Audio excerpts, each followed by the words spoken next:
Hi, Bad Drawing Nurse here. I was a wee little lad when I had my first day on the floor of my first ever nursing gig, and that was less than a year ago.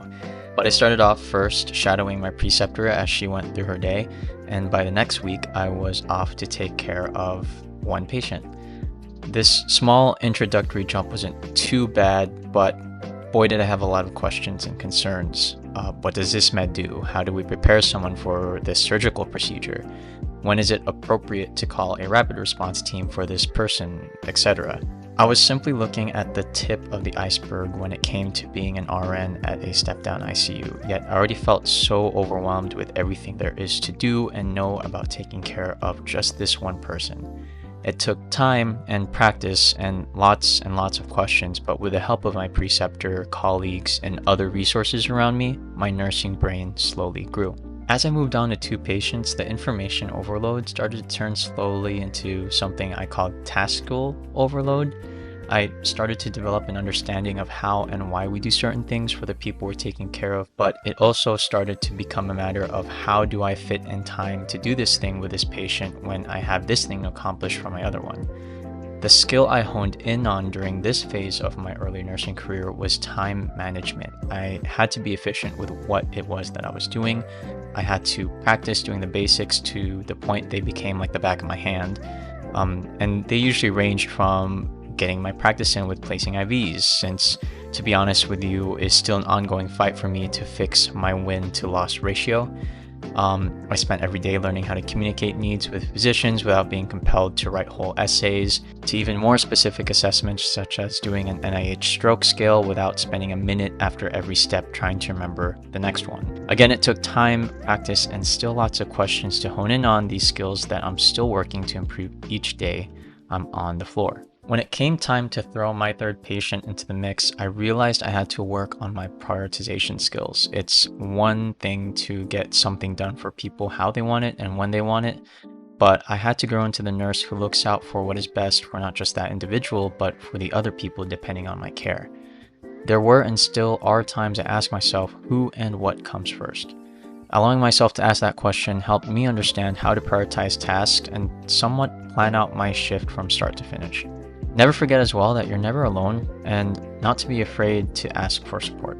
In this video, I wanted to go more in-depth in these 3 essential lessons I learned during my early days of nursing to get more confident and comfortable taking care of my patient workload. To clarify, I'll be speaking from my personal experience of learning to juggle 3 patients, as that is our ratio on my floor, but I do strongly believe that these lessons can be implemented to any nurse-to-patient ratio on any hospital floor.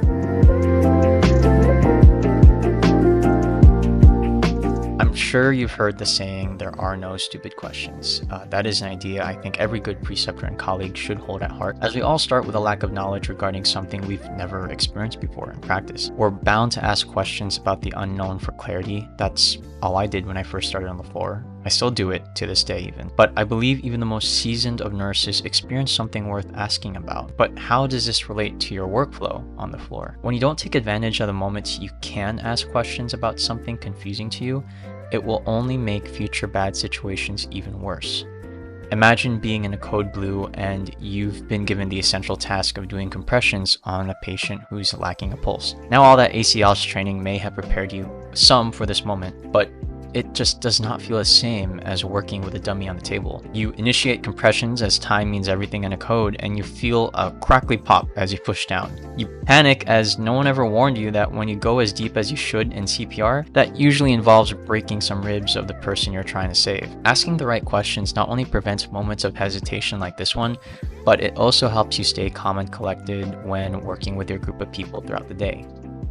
The truth is, nothing goes as planned when it comes to bedside nursing. There will be delayed procedures, missing medications, faulty labs, or even moments of patient noncompliance that we sometimes can't anticipate.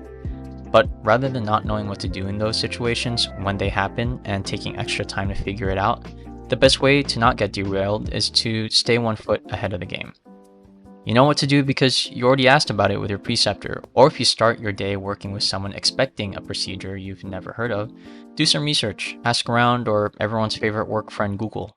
Remember, there are no stupid questions, and there's value in saying some questions should be asked before being on your own. Something that helped me out too in feeling confident working with patients during my early days on the floor was being comfortable with being uncomfortable.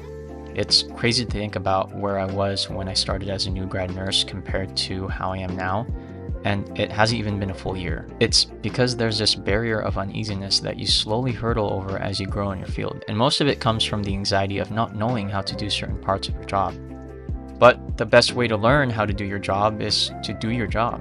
With the help of my preceptor, I would place myself in situations I had yet to experience so that by the time I run into similar cases on my own, I'll be ready. And even if my caseload was a bit more chill one day, I kept my eyes and ears open for someone willing to temporarily take me under their wing so that I could learn something new. So by consistently pushing myself into uncomfortable situations that I could grow from and learn from, those situations over time became comfortable for me, even now that I'm on my own. It helped me gain the confidence I needed to not just work with one patient, but to then introduce a couple more to my assignment load.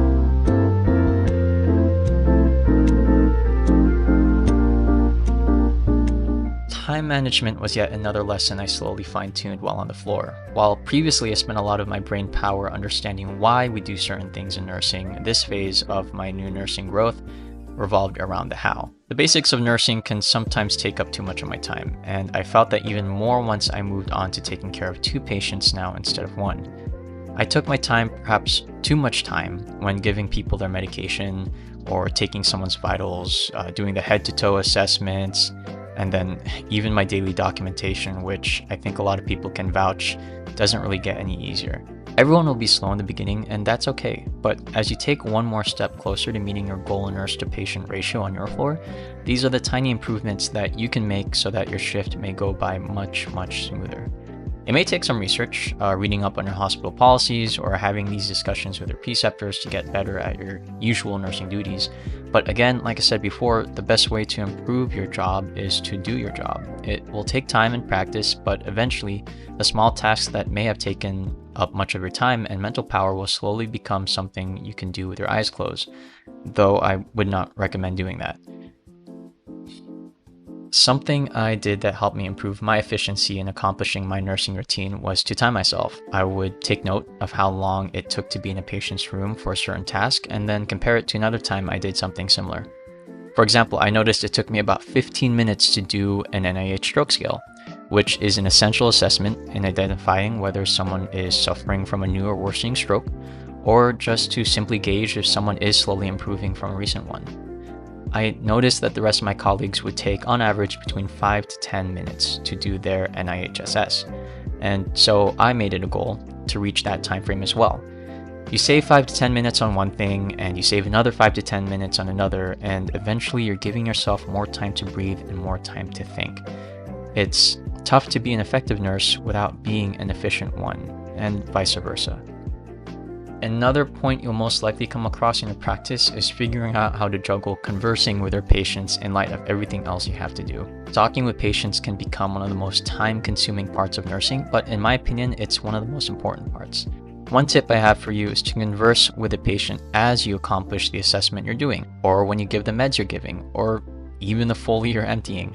Staying silent while you trudge through your tasks won't just make the room feel awkward, but it may make it seem like you're not acknowledging anything or anyone other than the tasks you came in to check off. On top of all these lessons I learned as I became capable enough of being on my own, I made sure I didn't lose my ability to be a compassionate caretaker.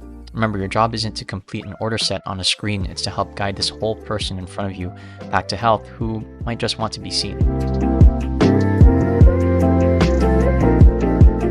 While I was building up to working with 3 patients at a time, I focused on developing the skills needed to accomplish certain nursing duties. I first acknowledged the why, and then the how, but with the added weight of responsibility of one more person on my shoulders, I now must focus on the when. Airway, breathing, and circulation was one of the main lessons in prioritization we learned in nursing school in saving someone's life. When you become a nurse on the floor, you then learn about everything else there is to prioritize in someone's health, and that's the remaining D through Z.